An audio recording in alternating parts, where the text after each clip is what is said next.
Welcome to episode 20 of the WireTap podcast with Alex. And Carlos, episode 20, Alex? Yeah, 20 man, we're at 20. episodes.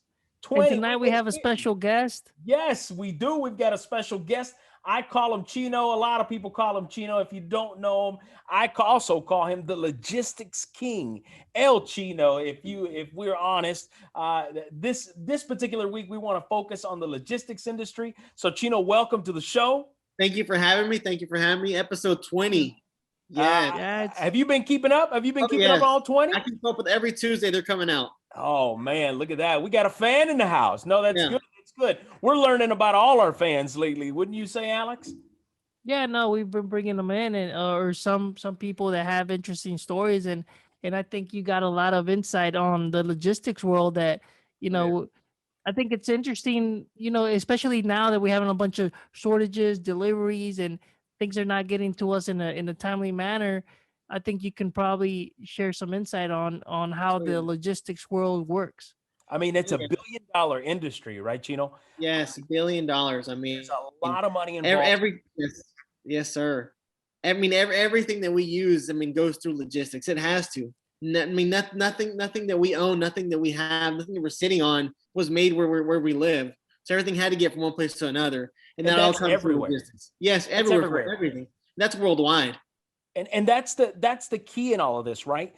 This industry, the logistics world, I mean, it's $1 billion industry for a reason, but we're talking reefers, those that have refrigerators that've got, that are transporting food. You've got the dry goods. What do you call those that don't have reefers? What are those called? Dry vans. Those are dry vans. And then you got the flatbeds. You've got the barges in the water, as we talked about earlier, that there's a recent story where some product fell overseas on a barge. Train. Have you ever done trains, man? I have actually. We actually do. Oh, that's impressive. Oh, wow. Containers, yes. Now, containers are used for product that doesn't have to be there as soon as possible. A little bit cheaper. Oh, okay. A little bit cheaper for the customer, but I mean, it's going to get there.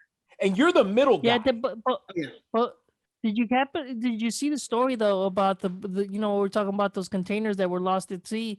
Like that was pretty crazy, man. Like imagine how much different. I mean, it could be a little bit, or it could have been a lot of money, depending on what type of product was in there. It could have been really expensive cars, for all we know. It could have been. Oh man, who knows? Could have been shoes. It could have been clothes. I mean, think about the amount of money that was lost in that sinking. So let me ask you this: that recent canal problem that took place down in Panama, was that something that affected us? I know they say that this really affected us about 2 weeks when you look at the grand scheme of things. But was anything that was part of that cargo? Did you get any of that at receiving end? Personally, I didn't. I do know people that were affected by it. I mean, they were waiting. Wow. They were waiting for containers. Like you said, there's a 2 week gap in between them. In between them arriving like they were supposed to. And there's just because money in this. Oh yeah. And that's just because it also affected people trying to go through the canal, correct? Oh yeah, that backed up so much. I mean, we think about 20 minutes of a canal of boats coming by with containers. It's going to affect so much. Oh my gosh. You can just imagine how many boats are on that water. Most of these shipments have a time limit, have a timer on them. You're going to get there between this and this time. There's a window behind them. So I mean, any kind of interruption in between is going to affect the time for receiving. And you've got some big hitters out there, man. Some heavy companies. I always go back to remember that movie, The Captain, Tom Hanks, and they called him Irish, and they were talking about that company. It's Maersk, Alabama. And every time he kept calling on it, Maersk, Alabama, and that company, that's a huge company, man. When it comes to logistics, they're everywhere. They're on air. They're on ground, they're on sea. I mean, it is ridiculous. And that's the thing is, as Chino has mentioned, that anything and everything that we've got, he said from the hat that I'm wearing to the computer and the mic that we're using today. I mean, it wasn't made down the street, right? It had to get here somehow, which means that at some point, somebody made some money being the middle guy, and somebody made the money selling the product, and somebody made some money receiving the product, then flipping it for a profit. Would you agree, of course? Oh, yeah. Yeah, now, yes. Go ahead. Now you've been in this 8 years, you said, right, Chino? 8 years strong. I will say that, and I will say I started from the very bottom, which was dispatching the trucks, going up to pretty much work my way all the way up So to. walk us through the steps. So say someone wants to hop into the logistics world, and I go apply and say I'm starting to work. What could I expect as a newbie? I would say, I mean, you're gonna need to be able to be multitask. You're gonna need people skills. The very beginning is you're gonna have to learn how to dispatch. Obviously. Cosas sucias. Oh yeah, yeah. So dispatching meaning you're talking to the driver one on one, calling them, hey, where are you at? What time are you gonna make it to the pickup? And did you talk to him like that friendly, or is it pretty much like in a mean way, like, dude, what are you doing? Like, you No, I need to mean be you. at this. I mean, you got to get on them, don't you? But you got to think about these guys are out on the road. I mean, they are pretty much, you're going to say self-employed. I mean, they're pretty much work for themselves. Yeah, they work for themselves. I mean, you're also not going to mistreat them. I mean, at the end of the day, they do have your product on the back, and they are. I mean, they do have a lot of sort of way. You're a friend. I mean, honestly, that's to me the biggest thing. We're both trying to make money, right? You're both trying to make money. They need us just as much as we need them. At the end of the day. So do you, in a way, and I'm not going to use the word because we may have people that are playing this and there's children in the car. So do you ever BS your drivers? In a way, you don't want to BS them in a way. In a way, like I said, you don't want to. I mean, there's some stuff that you got to create trust, right? Between that is right off the bat. Yeah. At the end of the day, I mean, the business pretty much is about trust. Like I can get on the phone right now. I can send a truck from one place to another without any kind of paperwork, just from my word. You got to build that kind of trust. You got to have a relationship. That's a big deal. Oh yeah, that's a big deal because they're putting all their resources into it, right? Oh yeah. Think about the insurance. Well, they're traveling across the state lines on your word. Yes, they're going to get paid. There's no contract there until I'm back in the office and send them a contract. Oh, that's I mean, you got to have that kind of trust. You got to have that kind of relationship. That's the only way that'll work at the end of the day. And that's why you've been doing this for so long. Oh yeah, like I said, you pretty much make friends out of it. It becomes to a point where these people are your friends. I mean, you talk to them. You talk to them every single day, literally every single day. So with that, I'm guessing you develop you have strong drivers. So what happens if you don't have a strong, reliable driver? You switch them quick, right? Because you try to give the people that you can rely on the more amount of work. Oh yeah, think about the competition out there, though. Oh yeah, there's so many. I mean, as you say, we live in Georgia, obviously. I mean, you go through Atlanta, you see how many trucks are out there. Think about all those people. I mean, every single one of those people are they're connected to a brokerage. Oh yeah, they're their own. Yeah. Yes, I mean, so yeah, there's so many. You could say companies out there for trucking companies out there. But yeah, no, it's just a matter of finding a couple good trucking companies that have a good bit of trucks in them, building a relationship with them, and then going from there. That's pretty much the way. Would you say? So basically, a person that doesn't want to be stuck in the office or want to be stuck in logistics, and they want to start running their own truck. I mean, they can make a lot of money if they're willing to travel further than just within the state. Like, where does a truck driver, like, what would they make their most money at? Is it traveling all the way to California? Short runs, long runs? Georgia? Yeah. Now, I actually have personal friends who love short runs, and that's what they do. They love sleeping at home every single night. They make a good amount of money. I mean, just doing that. But then I also have friends who love being out on the road, take their job as a vacation. I mean, like, they won't take a vacation because they consider their job a vacation. They're out on the road. They'll go down to Miami, Florida, stay there for a weekend. They're still making money. So yeah, I mean, it all goes back to your preference. I mean, there's money to be made regardless. So would you say it's best to be a driver if you're not married? Or if you're married, some relations. Yeah. I gotta get out of the house and I'm not back till a month, right? I have a couple drivers that are that way. They love being on the road. They love their wives, obviously, but I mean, they want to be out on the road. I mean, that's just where they feel their comfort. It's their thing. It's their thing, man. It's their thing, and I get it. Like, it's a passion. So we all saw, like, back in the days of Fast and the Furious, right, when they were heisting those vehicles, the trucks, the semis, taking the TVs and the DVDs. I think a little bit off air, you were telling us about the security that goes into some of these cargos. Yes. Can you elaborate a little bit on that? Yeah, there are high value cargos. I'm not going to say that rule happened or this happened because of the movie, but I mean, it shows. Do you know what's in there though? Oh yeah, I personally do. I mean, I do. I've got the paperwork. I got the breakdown of what's in the trailer. Because you've got to paste that paperwork. Got it. Oh yeah. But like I said off air, most of these high value cargo loads will actually have somebody following them and just an unmarked vehicle. You have no idea they're following you. So whenever the truck pulls over to a rest stop or to pump fuel, there's a car there right behind them, making sure that the trailer's not tampered with or anything stolen out of the back of it. So what happens? Because obviously a car or a small vehicle doesn't have the same mileage as a big semi. How do they do the transition, or how does that happen? Like, how do they stop and get fuel? No, I'm just saying because a semi, I'm gonna imagine that it's got maybe more fuel to go further Yeah, longer but you can than just catch a up because vehicle. those guys only go a certain speed, though. Oh yeah, that Yeah, they're limited to 65 miles an hour. Full 55. Some technically, say 55. It's usually 55, but most of these guys are running dude. 55, 60. Yeah. When do you see these guys? They're I hauling. They're know. hauling like They are 80 hauling miles at an hour night. At sometimes. night is when they're Oh, hauling, right? yeah. At night. And I actually have drivers who won't run during the day. They'll run at night. They love running Oh, through well. night. There's Oh, there's well. Which nobody is out. There's no better. traffic. Yeah. That's true. Yeah, good It's point. easier on the truck. It's colder. I mean, they're turbocharged engines. I mean, it's better on the trucks as it is to run at night. When I go on the vacations and stuff like that, and I'm driving, I always either leave like 2 o'clock in the morning, or we leave at night, just because like you just mentioned, it's cooler at night. There's less traffic. It just feels better for me to drive at night. After I this love it. podcast, you guys are going to be noticing trucks way more. Oh, Why? yeah. No, absolutely. Yeah. Well, I noticed them already. They're always in the way. No, that's good. No. And here's the other.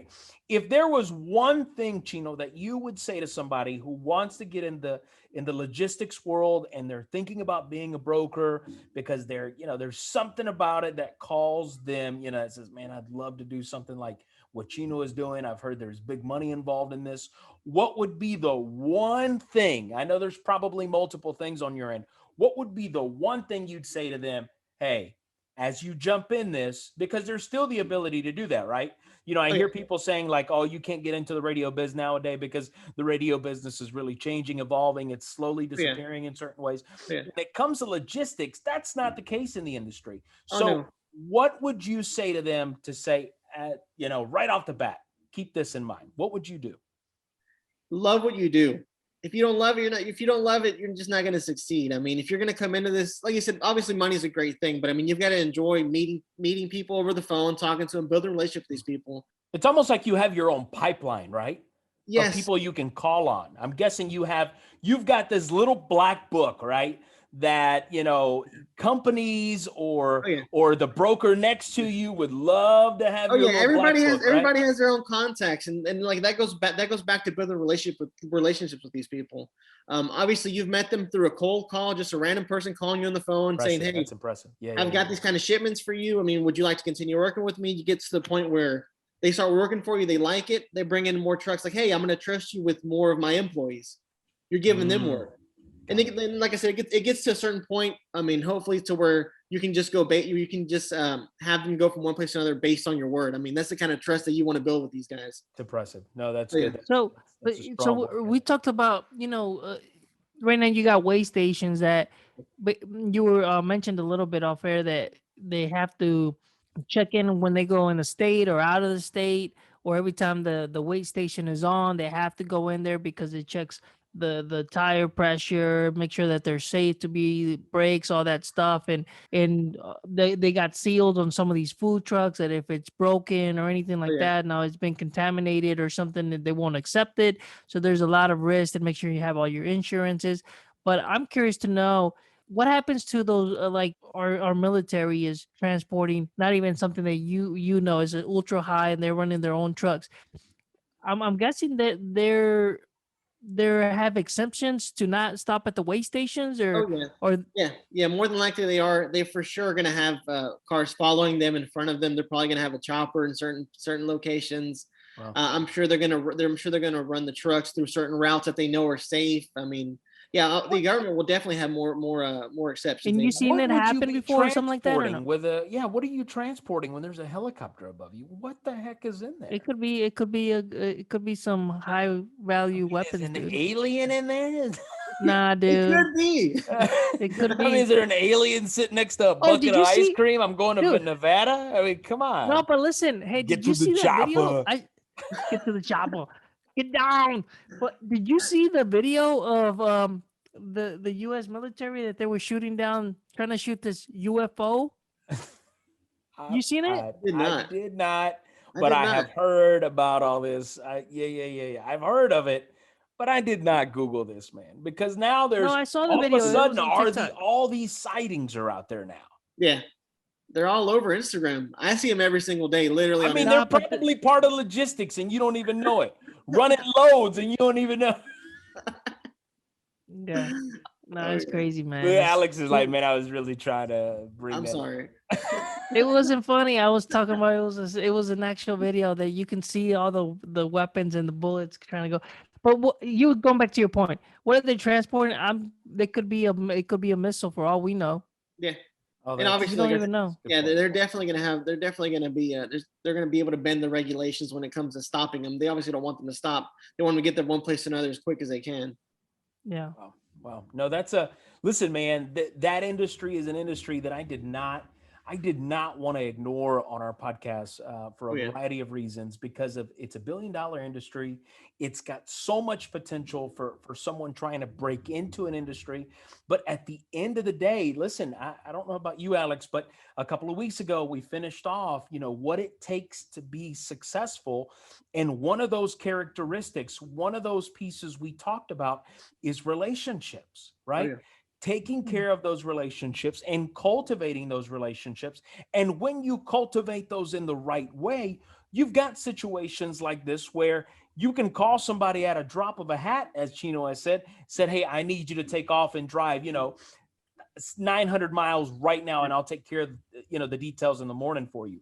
Yeah. Right. That is huge, man. That is incredibly huge. And again, it goes back as a reminder to all of us that relationships matter in any business, right? Oh, yeah. In anything that we do. Carlos, I don't want to change too much just yet, but Chino, so I get hired as a dispatcher. Yeah. A dispatcher, what am I doing exactly? What's my role? So, a dispatcher pretty much is, I'm not going to say it's really important as it is. I mean, a dispatcher's calling the driver literally calling the driver on the phone saying, hey, where are you at? Oh, the driver's constantly, I'm sure. Yeah. Oh, yeah. The dispatcher calls the driver, lets him know, hey, you're going to pick up at this time. This is the number you're going to use. Every single load has a pickup number. And now that pretty much is the key to get the load. They won't let you in any building. They won't let you pick anything up unless you've got the specific pickup number. So they're calling the driver, let them know, give them the information. From there, the driver goes, gets to the pickup location, checks in, calls the dispatcher up, says, hey, I've made it to the check-in. Dispatcher logs in the computer, says, hey, driver's checked in. Driver gets loaded. Driver calls the dispatcher back, says, hey, I got loaded. Dispatcher's got to know what the seal number is, as you talked about a little bit ago. Oh, okay. That seal number on the back can't be tampered with, can't be broken. Sometimes it's a zip ties. It can be, there's metal. There are metal seals that they can put in the back of them, just depending on what they're taking. But pretty much the dispatcher literally is the most important person, I'm going to say, when it comes to getting from one place to another. They're keeping track of them, calling them up every 2 or 3 hours, trying to figure out where you at, where you at. How much progress have you made? What time are you going to be there? The dispatcher also checks to see what time you'll be able to deliver. Some locations are only open a certain amount of hours. You got to make sure the truck will be there. You got to get there on time. Oh, yeah. And if anything happens in transit, say he gets a flat tire, the truck blows up, you've got to let the shipper and the receiver know, and the customer know. Oh, wow. Hey, this is what's going on. I mean, it's a really important job. It's really detail oriented. It goes back to people skills. You've got to talk to them. You've got to constantly be on the phone with everybody. Just pretty much the whole day you're on the phone talking to these people. But yeah, I'd say that's I'm not gonna say it goes back to entry level, but I mean, you pretty much pick up a gist on everything that goes on in the business as a dispatcher from the very beginning. So what happens if they don't answer, dude? They've got to answer. I mean, so if they don't answer, I mean, you've got to go a step higher. You got to go to their boss, the owner of the business. Or if they've, why is this guy not? Yeah, why is he not picking up? Who's this white guy not answering the phone? There's actually programs out now where people can download. They're pretty much trackers on your phone. So we call it. So the dispatchers call the drivers and say, hey, we're going to send a tracker to your phone, and the driver's like, okay, that's fine. So that way I don't have to call you every 2 hours. Oh, that's a good way of technology. Everything's being logged into the computer as it is. So I mean, they're tracking. How new is that? How new is that? I would say it's a couple years old. I mean, just about everybody wants to do that. I mean, even drivers prefer just being tracked on. Yeah, because they don't want you to be calling them. I would hurt. Yeah, like just track me. I know exactly where I'm at every single moment. Like it don't matter until I'm done with this call. Yeah, I'm done with the shipment. These drivers are pretty much, I'm going to say, self-employed. I mean, they're working for themselves. They're in a truck by themselves just about the whole time. They don't want somebody bothering them every 2 or 3 hours. Hey, what are you doing? Where are you at? Where are you at? Yeah. Maybe they get into a juicy. Maybe they get into a juicy podcast listening to us and everything. You're interrupting them in the middle of it. Yeah, and then me calling you, hey, where are you at? Where are you at? No, leave me alone. You interrupted my podcast. Let's go back. So that's the role of the dispatcher. At that point in time, I guess I'm not really making the money yet. Mm-hmm. I mean, not rolling. You're making a good bit, but like I said, there's always room to grow. No. I mean, I'm just saying you're being paid hourly or whatever. You're not making the money. Yeah. Like you're not that. So you transition from a dispatcher to an operator of logistics. Probably depends, right? Well, I'd say the next step would be to become a broker. I mean, like I said, they literally work hand in hand. I mean, they're equally as important, just like truck drivers and the actual the companies. I mean, they literally. I get it. We're not trying to minimize that role. All I'm trying to get at is, if I was there and I'll be like, okay, you got to put in the hours as a dispatcher, learn the process, got that. Okay. So now I've been doing the process or whatever dispatcher, let's just say for a little while now, I feel confident that I can go to the next role. The next role will you become a broker. That's when at that time, that's when deal. Yes. That's when you're going to do in the deals with the actual companies. So say you have a customer, they come to you, say, hey, I need this product. I need 50 of these trailers moved from one place to another. You're coming to me, and I'm like, okay, well, I got you. I can find you trucks to do that. So that's when you move up to the next step, which would be to become a broker. That pretty much their role is to find trucks for specific loads. And we go back to having these friends. I got contacts. Hey, I got guys here. I know guys that are in Texas. I know guys in California. I know guys in New York. Call them up. Hey, how many trucks you got available today? I've got 2 or 3. All right. Well, I need those 2 or 3 picking this load up 3 p.m. They got to be cross country in 2 days. All right, cool. Send me over. Negotiate a rate. Send them a contract, which is called a rate confirmation. Says all the information. How much I'm paying you. Delivering. How much I'm paying you. Oh. Wow. And that's when the time, the delivery, all that pickup time, all that. And that's pretty much how the deal is done. But yeah, that's the next step above the dispatcher shop. Dude, so you're constantly on the phone closing deals. Oh, or keeping track of your money, honestly. Oh yeah, I literally work off my phone. I mean, I'm on the phone all day long. So I mean, I'm pretty sure it's blowing up as we speak. Right now. I'm sure I'm getting text messages, emails all day long. I mean, it's literally a never ending. So is that does that shoot that dopamine on you, man? Does that drive that adrenaline? Like, let's close. I love coming in. Finish this. Yes. Oh yeah, I love it. I love coming in knowing, hey, you've got 100 things you've got to get from one place to another. Make it happen. You've got 100 loads to cover on a daily basis, Chino? Oh, I mean, I'm just throwing a number out there. Oh, okay. I'm like, dang. Yeah, I'm saying, yeah, no, it could. There's potential for that, is what you're saying. Oh, yeah.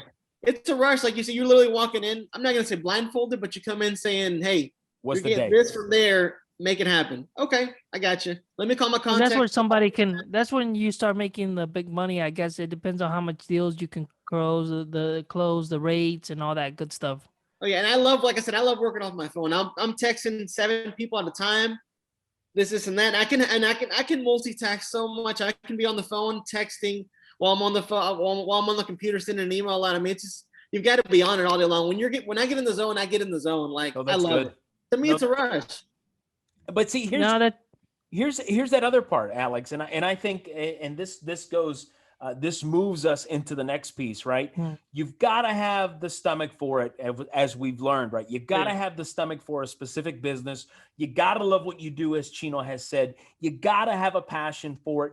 But once you have that drive and that passion, and you love what you do, your personality tends to come out, right? You tend to pick up on those characteristics, right?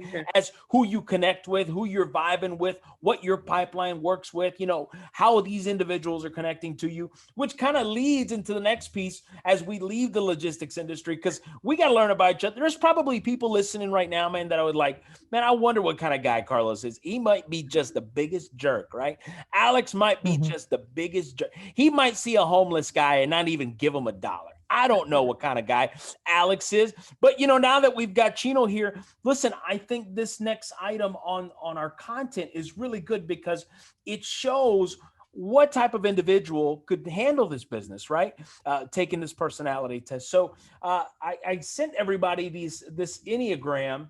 I'm sure there's people who are familiar with it. If you're not familiar with it, an Enneagram is basically, there's so many tests out there that talk about when it comes to personalities and what that looks like. There's so many out there. But one of them that you can find online that you could pull off right away is the Enneagram, ENNEA gram.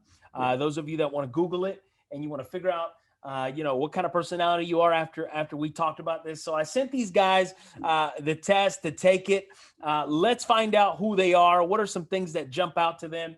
Alex, why don't you tell us what number you fell under? Because it goes between 1 to 9, right? It goes all the way. I was actually gonna let our guests go first. Okay, go for it. So I was a 7 on the graph. Yes. Chino, you said you're a 7. Is that what you said? Yes, I'm a number 7 on this. Okay, so Enneagram. on Enneagram, a number 7 is that your biggest value is to be happy. Oh yeah. Right. That's your biggest. If there is a dedicated goal here for your life, is you want to achieve happiness. We've talked about this dozens of times on the show, where it's not about quantity, it's about quality of life, right? And quality of life is going to lead to happiness. But let me give you some other things. You thrive on experience, right? You thrive on experience. You really enjoy accomplishment. You like material possessions. That's okay. There's nothing wrong with that. You like being amused, and because you're amused, it creates excitement, right? Yeah. And then the last one, which kind of falls with what you've talked about in the industry of logistics, is having a wide variety of experience, right? Having a wide variety of people who you can talk to, a wide variety of shipments, right? That you can say, oh, I've been able to deliver that, or, oh, I can check that off my list, right? So your number 7 really focuses and really encompasses what you do, who you are, as you talk about having a wide variety of experience. So did that hit dead on? Oh yeah, that's actually really spot on. It's kind of weird. I mean, this is the first time I had ever taken one of these tests, and it kind of hits the spot. Yeah, man, I'm a wizard. I mean, I've okay. I was gonna say I've taken a couple different ones, and they all kind of come down. There's so many out there, but the Enneagram is so detailed on this, I would say. Yeah. Alex, what about you? Do you want me to call yours out, or you got yours in front of you? No. So I'll read mine, and then you can elaborate if you got more detailed information on it, and I'll put it on this screen so I can see it better. So I got a number 8, which is the challenger, which is a person that is direct, protective, rebellious, confident, goal-oriented. In the little snippet that I got here, it says innate are motivated by the desire to be independent, take charge of themselves and others. They are assertive personalities and passionate about life, which they approach with vigor and confidence. 8 know how to look after themselves and pursue their own destiny. And then you can probably elaborate because you got another that it tells you a little bit more. Yeah, yours on what I've got, and I've used this multiple times, even with my employees. I've got some employees who are 8s, so I know the 8 very well. The number 8 is about being strong, right? You like power. You enjoy power. You thrive on power, right? You enjoy being influential. You like being able to influence others. That's where that power comes in. You really like to associate yourself with wealth. Check that out. You're self-assertive, right? You're focused. You know what's got to get done, and you get it done. You're independent. You don't need anybody over your back. You like being respected by others, not looked down upon, of course. You achieve greatness. You really love the immortality. This could explain why you like some of these, some of these anime pieces that you talk about. They never die. You like that being inferior. No one will challenge me. Even though you are the challenger. Makes you sound like a comic book, right? It's great. Yeah, I know. You like being in control. which I could definitely Uh, see that. I That's mean, years of trying to be in control. I get it. I get it. And the other one is physical survival. What does that say to you when I say physical survival? physical survivor. That I guess that tells me, man, I'm gonna do whatever it takes to make sure that get Yeah. on top of it. Like I'm not gonna let like I see an obstacle and I'm gonna overcome it. That's No, kind of no, what it I see means you there. have to drink soy milk. That's Yeah. Soy really milk's good for the yeah. body and the Soy milk soul. is good. Yeah, you got to use Oh it. yeah, Good at this. I'm just kidding. No, no, no. It's good, man. nah, No, no, but no. good So stuff. let Go. me So ask you this. what So you have? wait. So let me ask you this. Was I dead on? I mean, they're pretty close, I guess. I mean, I know that some of them are is like you want to say no, but then they are. You know what I'm saying? It's like maybe that's a little exaggeration, but maybe it is a little insight into your personality. I mean, it's maybe we don't want to accept. Maybe like, but I think they're pretty much like Chino said. I think they're a little bit dead on as far as what we think each one of us is.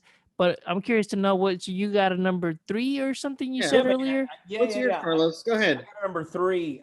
So Chino, Don't be your making up logo. stuff. I'm not. Check this out. Uh-huh. So Chino, I'm your the best logo. of the best. I actually, so no, Chino, yours is actually a guy swinging on a swing, right? It's that happiness piece. Uh, Okay, I I can see enjoy. that. Yeah. Alex is an almost like an X. I challenge it all. Mine is actually a cup with a star on it. Mine's a cup with a star on it. I'm a number three. I value being successful. I value being recognized for my achievements. I'm very achievement driven. I'm all about being developed and developing self, focused on success. I take pride in my physical appearance. I enjoy having a good reputation, a solid reputation, and most of all, it's all about being popular. It's interesting, right? Yeah. That comes with that piece that the I popularity can see kind of it. runs into. Yeah. Right? That's interesting, Something right? kind of pretty spot It's on. that. No, Kind of yeah, it's Uh, yeah, kind no, of no, creepy. absolutely. It is creepy. It is very creepy. When I first learned of the Enneagram, I was like, "Oh man, this is so creepy." So now, when I hire people, I always have them take that because here's how I know no, how to wait, is that interact with it? an employee. Right? Yeah, that's it. Is That's it. that that's it? Yeah. Because I think they probably left that you like to be funny Yeah. on yours. No, no, that doesn't say that. It says to not. Read the bottom. Nah, Let's that look at the thing I'm a bottom. challenger. I challenge that. it's probably in the little fine print because you also Yeah. like to be a funny guy and make jokes. I do. I do. Man, you made it sound like I'm a horrible funny person right now, man. No, you Like you just joke, made it seem like I'm all about success and Yeah, blah I'm blah all sucking blah about business. business. jokes. It's like no, you like to have fun and I you do like to do enjoy that, life. but It is something that's on there that I do enjoy life. I really do, man. I enjoy life. I think we all enjoy life, right? When you find the value in life, you will enjoy it, right? So whether Yeah. that's happiness, whether that's being in control and having power, sounds so bad, doesn't it, Alex? Uh, I like to have power. Power. I got the First you get the power. money, then you Got the get the power. power. Yeah, so no, I thought that was very creative. I thought that was good for us to bring us content, especially with a guest like Chino. So let me Yeah, ask you something different yeah, because and maybe Chino you can relate a little bit because I know you're a little bit outgoing too. You're Yeah. outspoken and stuff like that because Little. I know you as well in your personal life. So let me ask you a question. There's multiple tests like we mentioned, but there's tests also there that there's sometimes you have people that are um not which they're not outspoken. I forgot the exact word that they use in the test, but it's a courageous. person.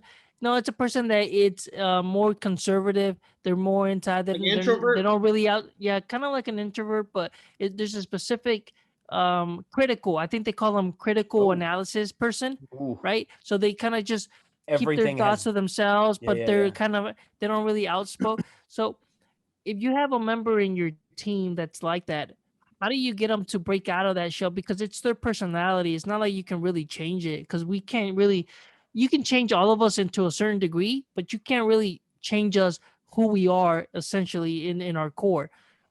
So as a guy that's overseeing or a leader or you maybe a team leader of an operations team or whatever, is how do you get that person to speak their mind? Is it you get that person more in the quiet room setting, or you try to push that person into in a big room and get them to come out of the shell? My biggest thing What's is your humor. experience? Yeah. Well, my biggest thing is humor. I mean, that to me will break any show that you've built up throughout the years. I mean, somebody comes in, cracks a joke. That'll just bring out who the person is. I mean, just cracking jokes, humor. Everybody laughs. Everybody's got a sense of humor, even if they're quiet, like you said. Um, Yeah. my biggest thing, when I guess somebody's on my team that's quiet and just to themselves. I mean, I know they're everybody's working, but it's just a matter of cracking jokes. I mean, finding stuff that they like and they can relate with, and just cracking jokes about it. I mean, that's just my biggest thing. Humor keeps making it fun, keeps it going. That's the way that I approach it when it comes to that kind of things. Yeah. Yeah. No, Carlos? that's good. That's good. For me, man, I've got some people like that on my team now. They do what I say. I mean, I hate to say that, but they really do. They do what I say. If they didn't, I would have to influence them to take a test like this. Because here's the thing: when you take these kind of tests, Alex, you find out who they are as individuals versus just what you see. Right? You can't judge a book by its cover because there could be more depth to what you see. So Mm-hmm. if you have them take a test like this, you can figure out their personality, and once you figure out their personality, you can find creative ways in connecting with the individual, in pairing the individual with others that connect. Because these Enneagrams, just as an example, and I feel like this show is being sponsored by the Enneagram. No, no, no. My point to that is, Mm, Now it it, is. what they will do is it will connect you and say, look, threes connect really well with number fours, right?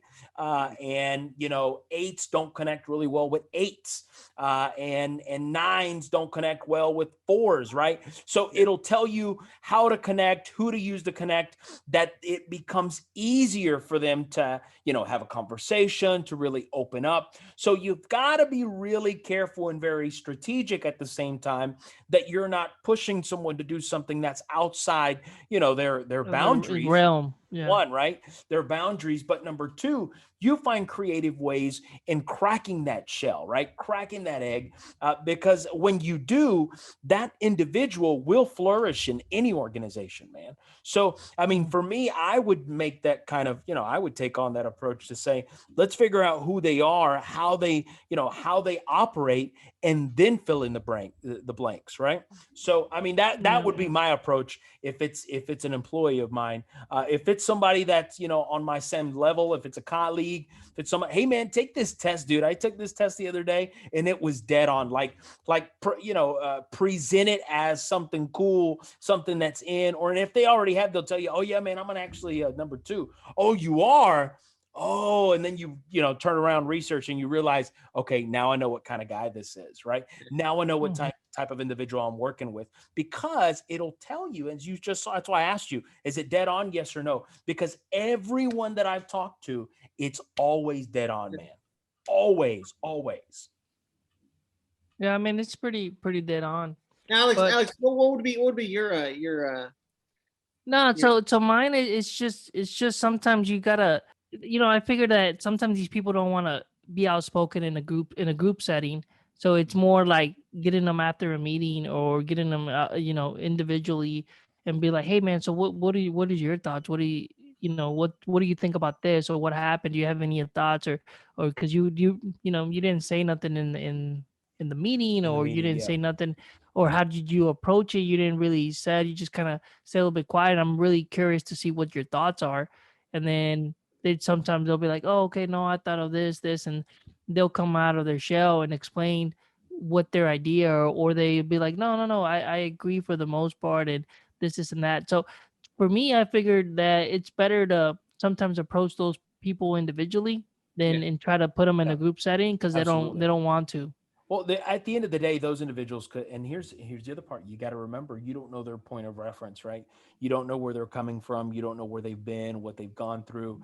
That they Mhm. may be intimidated in the room, but they may be the smartest individual. Yeah. They're just not confident, right? They may be smarter than everyone in that, they may have you figured out and you don't even know it yet, right? But because of the intimidation, because of acceptance, because there's something that they're struggling with internally that they bring to work. Because I mean, honestly, we all bring our baggage to work. We just, some of us just choose to ignore it, right? So Yeah. with that being said, in those situations, you really got to remember where they're coming from. But on an individual basis, if they're willing to open up, man, I think that's going to be their best route, bro. Yeah. Yeah. No, then Absolutely. talking about best routes and everything, I know they transition into our new topic here. I know that you want to talk about the Forbes 2021 list of the billionaires. It's interesting. And here's, Yeah. look, the reason I wanted to bring this up is because it is so right now. So let me, those of you that are listening, you may know this, and those of you that are here, like Alex and Chino. Yeah. So there is a rumor that Jeff Bezos is trying to be the next Elon. I don't know if you guys heard that. Mm-hmm. So because of that, Forbes recently released top, what is it, top 100 billionaires, I think it Yes. was. And I believe that Jeff is number one at 177 billion. Yes. Now, Yeah. keep in mind that if Amazon tanks, this guy's poor because the majority of his stock is sitting, the majority of his wealth sits in private equity, which is stock, which means if the company goes down, his wealth, his value, his net worth goes down too, right? But Yeah. at this point, he's at 177 billion. He's 57 years old. But another piece that I wanted to bring into this is if you think about the industry is pretty interesting as to what's sitting on top, and we're going to hit dead on. So number one, you think about Jeff Bezos, technology company. Amazon is a Yeah. technology company. We Oh knew yeah. that. Number two is Elon at 151, which really is only about 20 something away from Jeff being automotive because they're focusing on Mm-hmm. SpaceX and Tesla. SpaceX, all technology as Uh-huh. well. Auto. Even though here's the thing though. Even though it says automotive for Tesla, it's not. It's more than just a Yeah. they're It's more than just pushing cars. they're Yes. pushing solar. They're pushing all this tech. So I would almost change that from automotive to technology because I think that's what they're focusing on. SpaceX, like I said, the solar He's jumping. Yeah, systems, he's the also jumping into tunnels, the electricity. boring Yeah. The company, tunnels. Uh-huh. Uh-huh. everything. It's a technology company for me. Yeah. It is. But I think where the majority of the money they're focusing on is because SpaceX is what's really funding Tesla, as we talked about before, So number which I three is think that's what very interesting to me it is. Incredibly interesting. You're absolutely because right. if you remember a couple years ago, the the number five was between Bill Gates, Warren Buffett, Carlos Slim, and that was Uh-huh. it for a couple Uh-huh. years. Uh-huh. And then all of a Uh-huh. sudden, these guys have some of them more than others have dropped off. Not that far behind, but I mean, in billions there is, but on the list they're not that far behind. Yeah. You know, But but but number three is LVMH. yeah, And those of you that may not know what LVMH is, you're Louis Vuitton, right? yeah, Your Louis Vuitton, Sephora. your Bernard your Moet, Arnault family. Yeah. Hennessy, yeah, Yeah. Yeah. These guys are racking the money. Now, here's an interesting part that I don't know if you guys heard as of yesterday. As of yesterday, the second largest, highest producing retailer, which is not on this list, if I'm not mistaken. Let me double check. Well, at least it's not on the top 15, is Lululemon. Really. hmm Lululemon has outperformed TJ Maxx, Walmart, Target, Louis Vuitton. It has not surpassed Amazon, but it ranks number two in the retail industry, which tells you, which those of you that are listening, that if you're looking for a stock to invest in, if you're looking for something to put your money in right now, Lululemon, in my eyes, I think it's overvalued. I think it's overpriced. I don't expect there to be a dip anytime soon, but it's soaring. It's outperforming because what they have done is the same thing that LV has done, right? It's a lifestyle. Okay. It's a Mhm. lifestyle brand. It's all about fitness, right? And being in shape and looking good because everyone on Instagram has it, right? It's the thing. Yeah, it's the Yeah. thing to do. So, again, I wanted to bring this up because it No, brings up hold on, so hold much on. conversation, man. Yeah. So keep going down the list because let's just go like hit the top 10, and what we want to point out is what sectors these belong to. Oh, absolutely. And this is good Oh for yeah. you as an investor as we go through. Four, Bill Gates technology, right, with Microsoft. Mhm. Five, Facebook with technology, Mark Zuckerberg.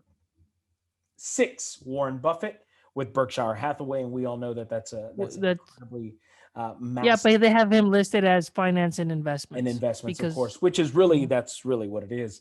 Yeah. Larry Ellison getting into software and technology. Larry Page getting into Google and technology.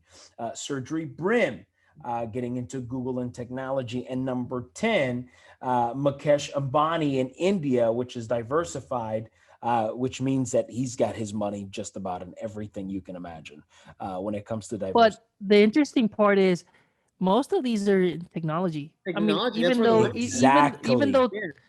even though Tesla's automotive is just put them as technology, but one, two, three, four, Six. five, six, seven, Yeah. including Tesla, Yeah. seven Seven. in technology, two diversified portfolios, and one of them fashion and retail. That tells you Crazy, where the right? money is, guys. That's where the world That is tells moving you. to. That's Think right. about it. That's right. That's right. You are I mean, and absolutely right. look, guys, and if we keep going, there's also like fashion. We got a couple of them. Like you got L'Oreal, what, yeah, L'Oreal and Zara, basically fashion, and obviously there's a bunch of different ones, food, but what you notice is a lot of these are technology, telecom, fashion, technology, finance, diversified, fashion, technology, diversified, I mean telecom. So you see where the money's at. I wanted to talk about because, guys, there is a reoccurring theme, and Alex and Chino picked up on it. If you're looking to invest, if you're wondering where the future is going towards, if you're wanting to figure out what the world is pointing to right now, where is that North Star right now? That North Star is on technology. The only reason Warren Buffett and Berkshire Hathaway is on this, it's because it's old money, right? Old money, long-term strategy, and holding. That's But he invests in he invests into technology he does. companies, He does invest and in absolutely. that's why you see the growth of his. That's why you see him still up there in the list, You because do. think about, that I just want to point that out, that he does invest into technology companies. And Carlos, what I would encourage our listeners to do is, because this is something that I would do, is you take this list, you put it in one of your favorites so you can go back to it.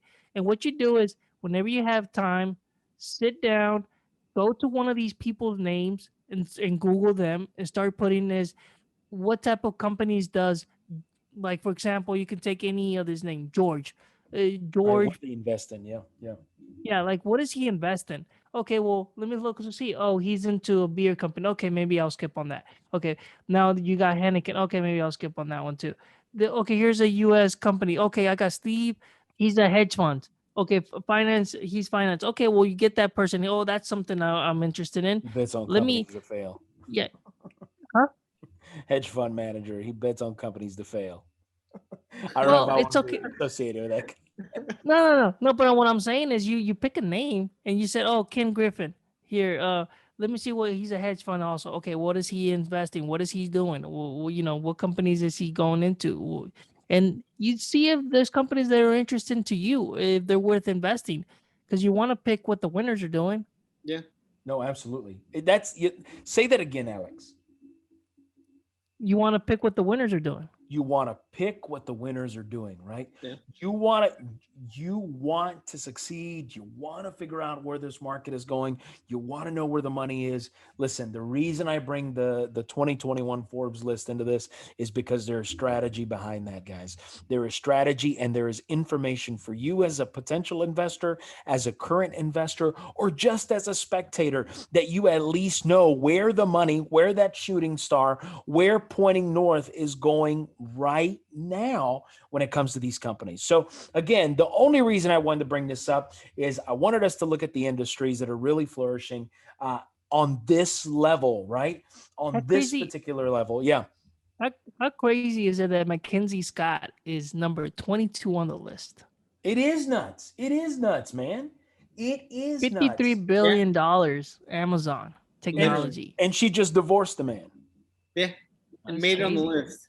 So I wonder how Bill Gates, I mean, not to make it into a like a relationship thing, but I wonder how much Bill Gates is gonna have to shed, if I don't know how much, but I've got a to his, conspiracy on that, but I'm not going to talk about it. well, why, dude? This is, come on, I'm this is ready. where I mean, you I'm talk about ready. it.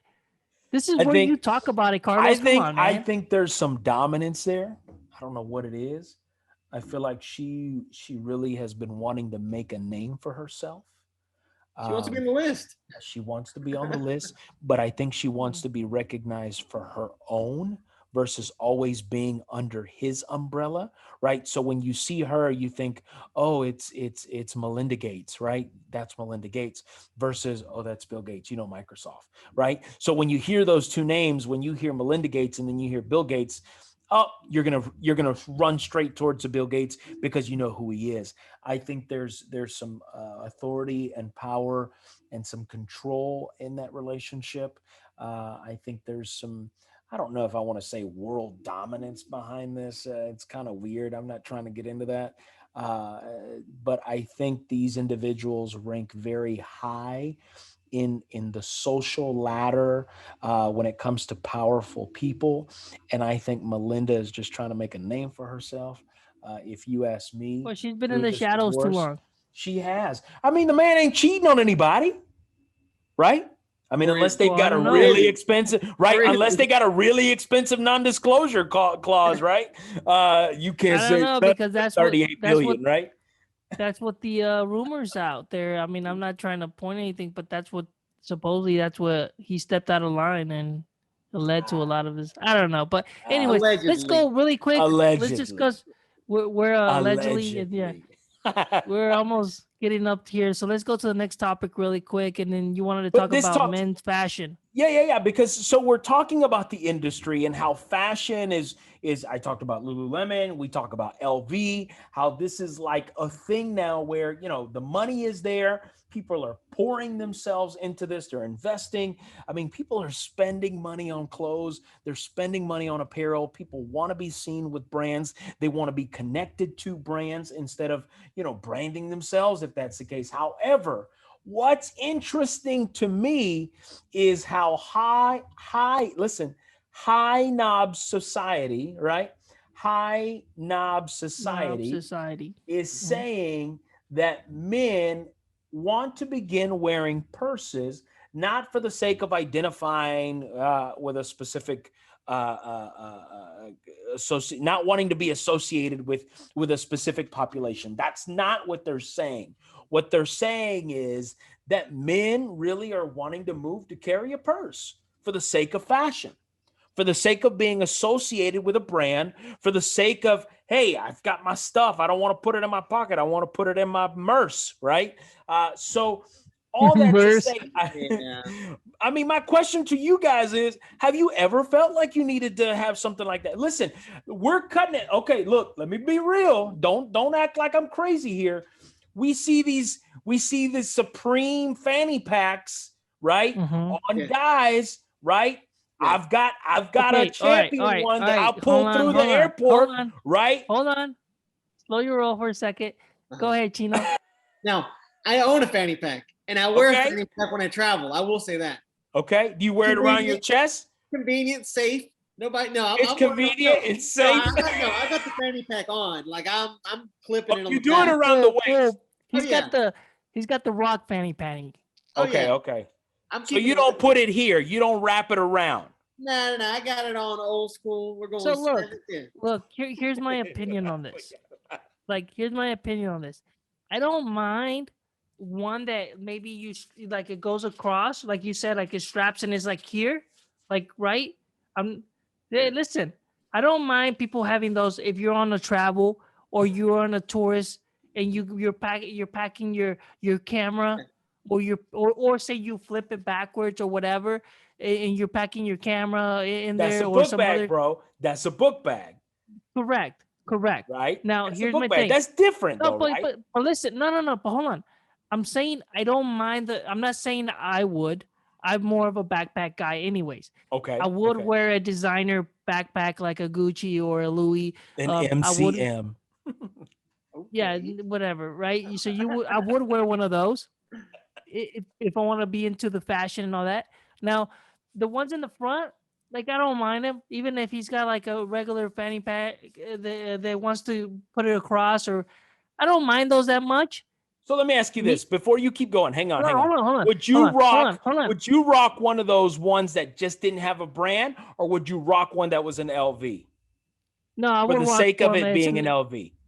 And I'll do one that's an LV. I So wouldn't it just makes rock you one. more manly because you're rocking a brand for the No, sake of just rocking the brand. But first of all, I Something you would buy a at Walmart that has that same look, same design. It just doesn't say LV. because I mean, obviously you want the designer thing, but personally, I would just wear a book bag. Okay, I'm just saying I don't mind people wearing them. Where it gets me a little bit, and it's the ones that actually look like a woman's purse. Yeah, I don't know how I feel about that. I mean, I'm not saying that, hey, if that's what you floats your boat, that's fine. I just personally don't think that I would ever wear something like that. I mean, if I'm holding my wife's purse, that's a different story. So But does it make you manlier that it's higher versus lower? Because that's what I'm getting from this. No, it's so the style, right? It's the style, right? Help me out, Lifeline. Back me up. No, because you wear one, so I'm looking at you because no. I wear a fanny pack. I keep my passport in there, keep my phone charger, keep my phone, keep my wallet. It's right. But you rock it. You rock the normal way. Yeah, I'll bust out the camouflage. I'm in camouflage fanny pack and everything. I'll wear it as it's supposed to. I don't do. But the Serge, Alex. Again, is it manlier if you wear it higher up? No. Versus lower. I think if you're wearing it here and it's like right here across, I feel that it is manlier. Okay. I do feel it is manlier. So now, because the bulk of the stuff doesn't hang down here and it hangs up here, it's manlier. Yeah. Okay. But it's the style. But it's the style of what you're wearing. You guys are going into fashion. Now I'm going in because I'm traveling. I'm keeping my passport. He's doing it for comfort, and that's what I'm saying too. Yeah. If you're doing it because you're carrying stuff and say you don't want to carry it on your waist because it's pulling down on your pants, and you want to keep it here because it's more, it's more easier, accessible, and it's right there. Yeah. I don't mind that at all. I think that's fine. Now, if you're doing it under normal circumstances, no. I'm saying for travel, if you're a tourist and you got maybe some stuff, you got some. I don't mind you wearing that at all. I don't think that it doesn't have to be a brand. Now, if it's cooler, if it's a brand. I do the fanny pack a little to the side just so it's kind of cool. Don't put it right in the front like a real kangaroo. Yeah. You don't do it in the middle. How you doing, folks? Yeah.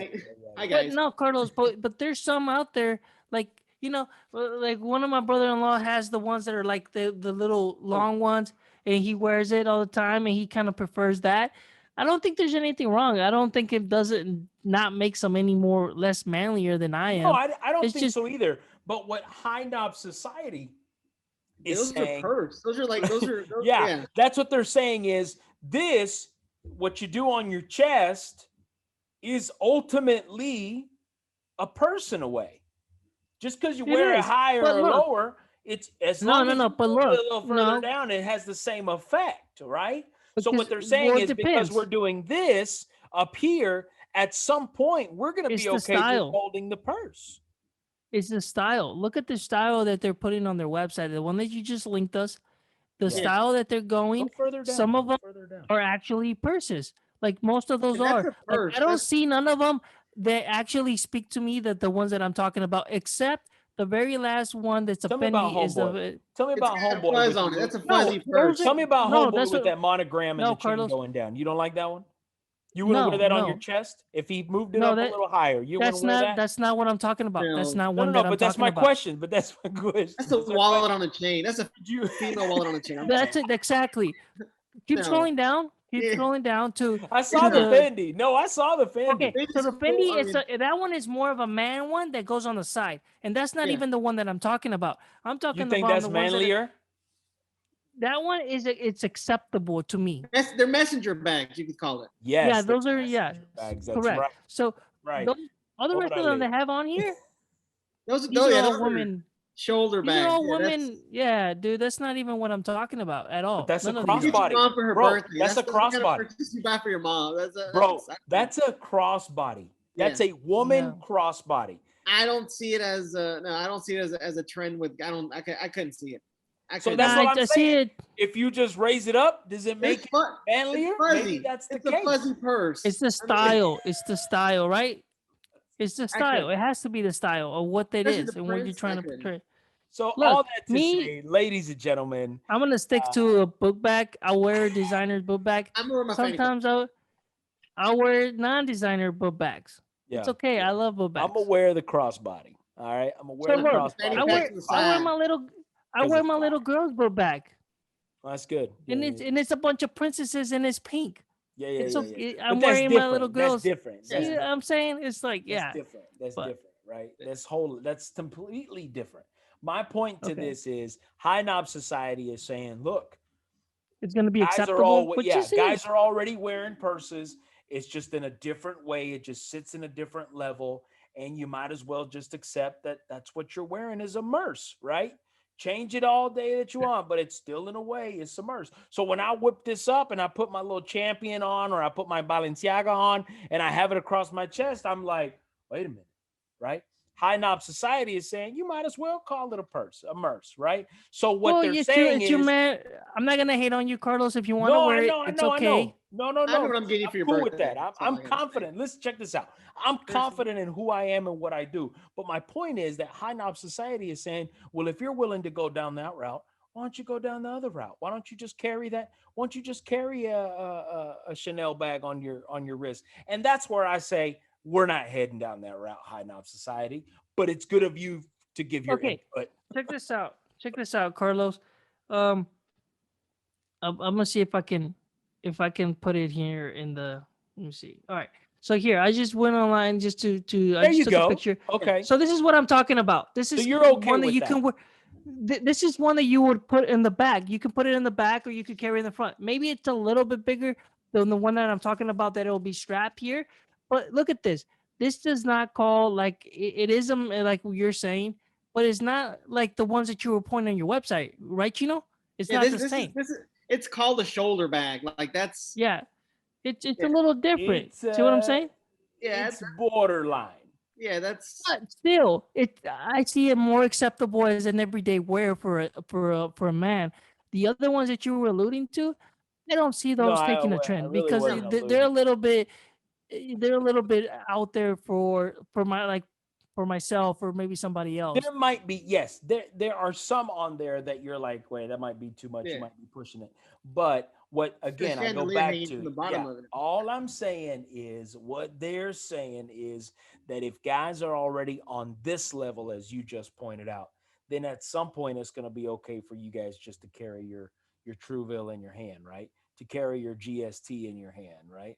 To carry Look, if you whatever want you to want to call carry it, look, there's nothing wrong with you no, carrying it. no, no, no, no, It's no. all goes to personal preference and what you feel comfortable wearing or In not wearing. fashion, right? Society has And told us like, oh, where it's not acceptable, which is fine if that's the way you want to see yourself and be like, I don't want to wear it. But there's people out there that ain't stopping them and they're wearing them and it's okay. I ain't judging them. I can Right? see this No, becoming a thing if a good bit of influential people start doing it. I could see it exactly. happening. Exactly. I And could that's see it what they're happening. saying. And that's what they're saying. So when you look at where the money is going, right? Not just in technology, but also in fashion and Yeah. retail. What they're saying is maybe what's happening is these items that are really shooting up and skyrocketing, it's no longer just the women. It's also the men, straight men, that might be purchasing items that are considered, purses in a way. You just want to name it something else so it's not so feminine, right? So what Yeah. you do is you see the increase, you see the outperformance taking place when it comes to what's happening in the retail sector, right? So again, I just wanted to bring that up since we talked about where some of these top 100 richest people as Forbes has identified and what industry they're in, and then connecting it with the fashion and how that has been happening. And So, hey, I think High Knob hey, Society look, listen. said Talking something. about fashion, did you recently see the article where Nike officially patented the Jordan 1 trademark, Oh yeah. That the was good. silhouette style? That was a good moment. That was a good moment for them, man. I think that they should be able to Bro, because I do a know trademark on an iconic silhouette that they own, right? Because there's a lot of copycats out there, and I don't know how much they'll be able to actually gain, except maybe pursue it and try to bring legitimate companies from stop copying their shoe, or be some repercussions, right, or some monetary consequences for them. I think it's a good move because it's an iconic shoe that's gonna go down in history for a very long time as generations keep it's not going. going nowhere. Yeah. Yeah, it's not going anywhere, and I think they gave Nike I think they made the good call. Yeah. I don't know how you guys feel about that. Oh yeah. There's You so know, many copycats. I mean, you can go to Walmart and there's shoes that look like it. oh Obviously, they're not the yeah, same. They got the yeah. same layout, the same cut, same sole. I mean, All they're you need to copying do is put somebody. a sticker on there, right? I Yeah. mean, honestly, yeah, you're right. You're absolutely right. Oh yeah. But here's the thing: you're not going to stop the black market. We talked about this a couple of weeks ago when we Yeah. talked about the black market, right? You're not going to stop them. They're going to find creative ways to make it look almost exactly. And if you Oh don't yeah. know any better, or if you just don't care, guess what? You're going to go out and you're going to spend those $8,500 on that replica when you could have spent an additional $100 to $200 more to get the original thing, all for the sake of rocking the brand, Yeah. all for the sake of rocking it with the fashion piece, right? So listen, I'm all for this. I think this was a brilliant move on them. It's surprising, to be honest. I'm surprised they didn't have this already in place. Mhm. Okay, number one. But number two, I mean, because you even see T-shirts that don't say the Nike, and they've got this outline right here, right? That are just T-shirts out there, and it doesn't say Nike or anything on Yeah, there. because now technically they could pursue those because it's even just Trademark infringement, yeah. yeah, even just a trademark, like just the way it looks and the trademark, the way it's the silhouette and everything, that even looks cool. Like Yeah. that looks nice to be having a shirt. I don't, Chino, did Absolutely, you get yeah, the yeah, yeah. link? I sent the link just a few. If not, I could put it in the chat so you can see it. I But didn't get or it. Carlos, if you don't, if you want to jump on that. But man, the silhouette looks nice that it goes on the shirt. I can see it being advertised. I think Nike made the good call. I don't know how much they'll be able to stop the black market just because companies get sprung out of nowhere. And you know how China basically steals the intellectual, allegedly the property, the software. It's not just China, but Allegedly. yeah, So I get what you're saying. there's always been those conspiracy theories and everything, and we all know that they're able to produce a product so quick. And I don't know if you can stop the black market, but I think it's a good call for Nike though. No, I think so Yeah. too. I agree. I I don't. I don't agree. think it'll stop the black market. Obviously, I mean there'll be flags raised when it does come down. But I mean that black market's crazy.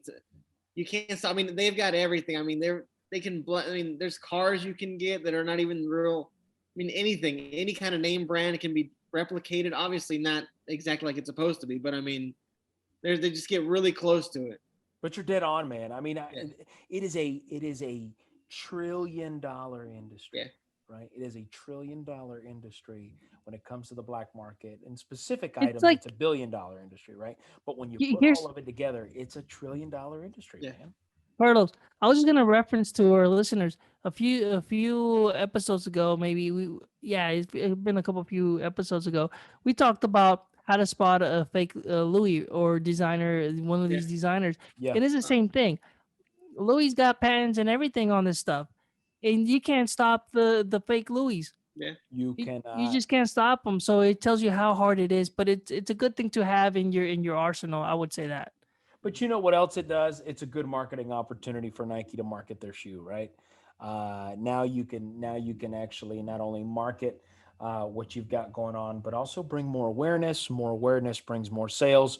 More sales brings more interest, and that'll double your sales, right? And then that'll make one people. I mean, there might be some people out there who will say, "Hey, I've got to get my hands on one of these. I've never had it before. It's cool now because, right? It's something that Oh, is they just making the trademark. news." Yeah, They bring it back to Exactly, life. Yeah. exactly. So, I think it was a good move on them as we talk about fashion. As Chino said, I don't think you'll stop the black market. But last but not least, I wanted to ask you guys, because I know we're running a little long on the show, and we promise we try to keep it within that hour or so. I was recently reading an article about a couple who, do you remember a couple of weeks ago, a couple of months ago now, where our lottery, the Georgia lottery, or not the Georgia lottery, the Fantasy Five, I think, had hit over a Mega Million. billion dollars. Yeah, the Mega Million Mega Million. hit Yes. over a Oh, I billion was in. Yeah. dollars, and everybody was playing. Everybody was going nuts. I recently read an article that people who got a piece of that pie, one particular couple has already bankrupt. Wow. Has already bankrupt, right? I believe it was a chapter 13. I don't think it was a 7. I think it was a 13. But it actually brings some things into perspective in so so many ways. sad, man. It is sad, Alex. It is very sad. But it brings to things into perspective to say, if you win the lottery, Chino, if you win the lottery, Alex, depending on what you make, right? You could translate that as, hey, I won $100,000, or I won a million, right? Or I cleared a million after taxes. Whatever your number is, my question to you guys is, since I read that article, I don't think this would have specifically stopped these individuals from being bankrupt. I think it's just poor management. And listen, guys, it's the same thing when you give a kid who's coming out of high school, going to the professional league, whether it's football, basketball, and you throw 40, $50 million at them. Yeah. They don't know how to react. They don't know how to act, right? They truly do not know how to manage it, because now they can buy this, this, and this. And who cares about Uncle Sam and taxes? I've got this money and I'm going to take care of it because I know more is on the way, right? So they go nuts, they go crazy. And if you've never had it and you've never developed a discipline to pay your bills, right? To actually put together a budget. I mean, at some point, if I ever win the lottery, first thing I'm going to do is I'm going to open up a shell corporation right off the bat, right? For me, that's me. I'm going to open up a holdings company. I'm going to make sure my money is protected at the end of the day. But these guys, they just blew it. And I mean, blew it. They couldn't handle their taxes, and they've only been super incredibly wealthy for X amount of months. I think it's barely about to hit a year. So my question to you guys is, if you won the lottery, how much money? You got to put a number to it. If you won $1 million, so small, $1 million, right? $1 million with a 2.25 inflation rate that we just encountered recently. This is after taxes, Alex. Okay. This is, you're taking home, you got the cash, and you're sitting at a mill. Okay. Do you, one, continue working? Do you, two, stop working? What would you do? Listeners, those of you that are listening, question for you as well. So I'll let Chino go. So personally, I'm not gonna say I'd keep working. I'd go and open businesses, like you said. I mean, you do also do a holdings company. I'd open up a business, have people working for you. I mean, you've got revenue coming in from that. Think about, it's $1 million you've got in there. I mean, you really, I don't know. I think I'd stop. I had to stop working, make my money work for me. Do you take it in one lump sum, or do you take it in payments? No, it's already a one lump sum because it's after taxes. You've already given us a one lump sum of $1 million. You already established that. Do you take it in a lump sum, or do you take it in payments? Here's the other. I mean, if there's no taxes taken out of it, and I'm taking it in a lump sum all at once. Let it sit there. Yeah. I mean, I'm personally, I'm quitting my job. As much as I love doing what I'm doing, I'm obviously going to open up businesses that have to do with the. Of course, because you know the world. That industry, yes. Yeah. I mean, you diversify it. Like you said, going there. I'd have that kind of business. I'd open up grocery stores. Just have different kind of businesses. Obviously, I mean that way I mean your portfolio is diversified, so there's money coming in from different streams, different. You would open up a grocery store. Yeah, just a grocery store. Why not? A random grocery store. Okay. What would you name it? Let me just ask you that. What would you name your grocery store? Good question. That's a good question. That is a good question. Something to do with Chino. I don't know. Chino's grocery Chino store. supermarket. Chino's supermarket. No, that's gonna be. I don't just know. They'll probably get you for I know, for right? culture appropriation. Culture appropriation. No, you'll be canceled. You got canceled. You'll be canceled. Well, listen, no. Okay, all right. So you would know. You're undecided if you would work or not. But you'd at least find creative ways for your money to work for you. Oh yeah, I would make sure that money's creating more money. I wouldn't just live off of it and waste it. I mean, you can like that couple did. I mean, you can lose it all. Yeah, man. Isn't that crazy though? Yeah. Gosh. No, so let me. I'll go next. So basically, that's not enough money. Period. Really? That's way too little money for me. What I would do is I would 100% continue working. I would take that money. And I would look into ways to invest that money 100%. Like I have a good, comfortable, standard of living now. And I'm able to carry that over without using that to sustain anything that I want, anything that I need to buy. I wouldn't use it to pay my house or none of that, because the money that money can make me invest in it is way more than me paying off my mortgage or paying off my house or whatever. It's not enough. If you invest that money over time, I would make more if I would just take that money and just pay off my house and not worry about it.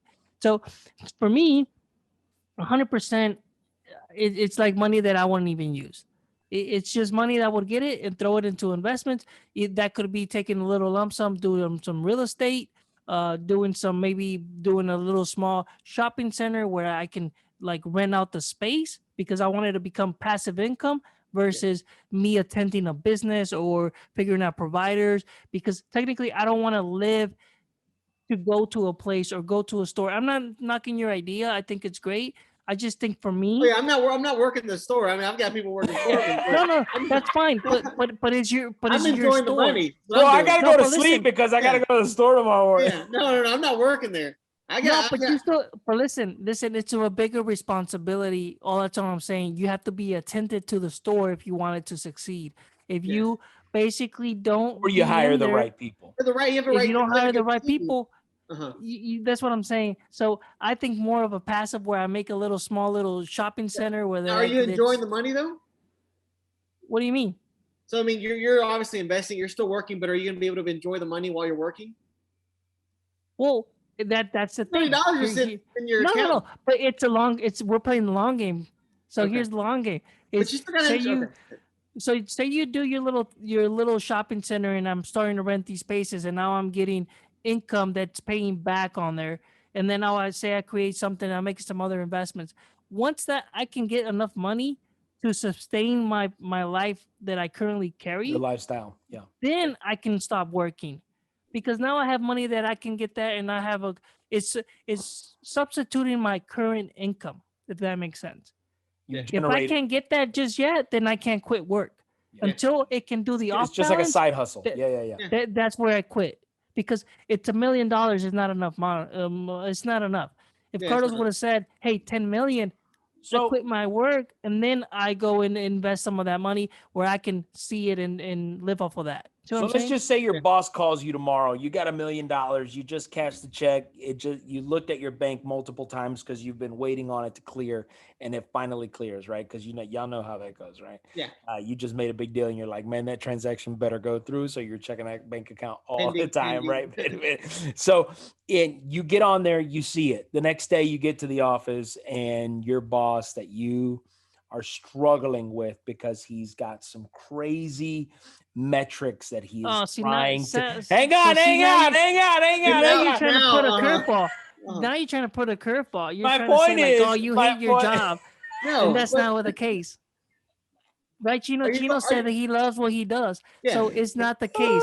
Just So I it's not knew I would get you on there, bro. I knew I would get you on you there. can't put these 'Cause I would invest. hypotheticals. I would allow my passive income. Yeah. When you put the No, corner, you say, "Man, I got $1 million. I'm oh, you out." don't talk to me like that. No, think about it though. Like $1 million would only carry you less.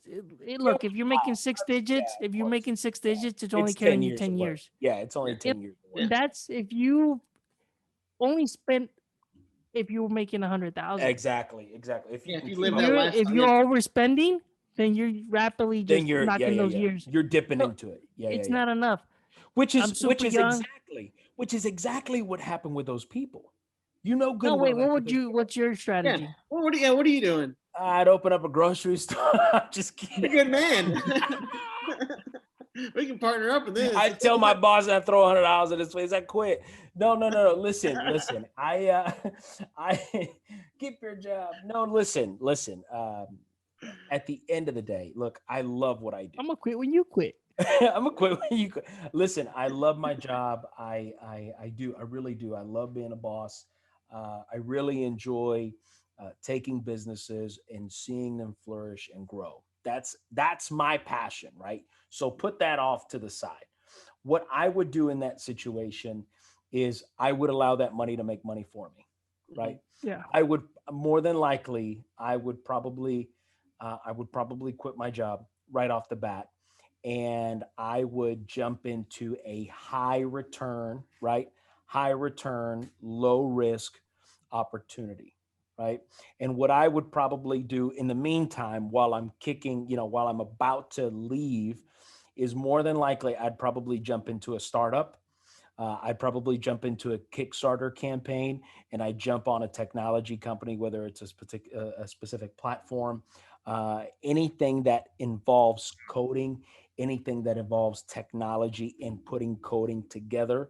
I think that is the future. If you But ask you're me, already but you're already using some of that income to sustain your current life. So you're taking less from the investments. no. So again, before I leave it, right? That's what I'm going to do. Once I have that established revenue and I already have some kind of projection and some kind of forecast in play, right? Because if I'm coming in as an investor and I'm dropping half a mil, there's got to be some returns at least in the next, 12 to 16 6 months, months. Yeah, right? correct. Again, at a certain percentage or at a certain equity piece that's going to, of course, float some cash. So before I make that decision, I am the type of individual who I'm going to make sure I get those right, those ducks in a Yeah, row, same then scenario right pretty out, right, much. then right Yeah, out, right. it's pretty much the same scenario. And just to clarify, I wouldn't be tackling on these buildings by myself, Oh right? yeah, Because once you start making, you're talking about investments, you go into a group of investors and you create a way bigger building where you investing or you're selling it off, or you go in and they're creating and you sell off and then you're making money. So there's multiple ways to do it, but the worst thing to do is just to try to live off of that and not do yeah. anything with the money. Yeah, Okay. that's because inflation kicks in, and that devalues our current currency, and we've seen what it's doing to our currency system now. You definitely want to do something with it, right, guys? Oh If you're yeah. carrying over every month and you've got money that you're saving, you want to do something with it, or wait till the end of the year to make a big dent. That's my plan. I So always guys, at the end of the year. Anyway, go ahead, Alex.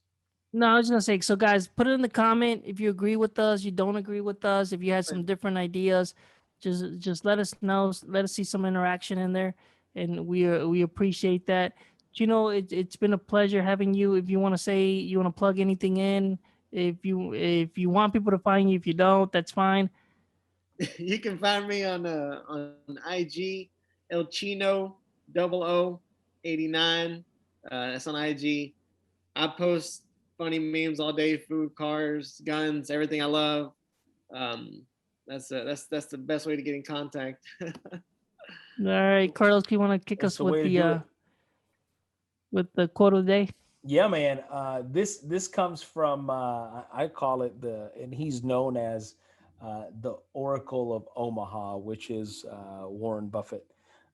Warren Buffett, as you all know, and we've talked about that, is one of the most We love successful our Warren investors. Buffett. Honestly, if anybody I would rank, I'd listen to Warren speak before Jeff and Elon. I'll be honest with you, but he did say something that really jumps out at me, and I hope everyone who's listening, including us on this, that it speaks to us.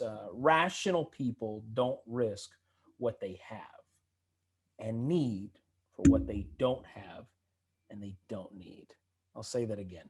Rational people don't risk what they have and need for what they don't have and don't need. My name is Carlos. This is Alex. And I'm Chino. Yo! Thanks for tuning into the show. Peace out.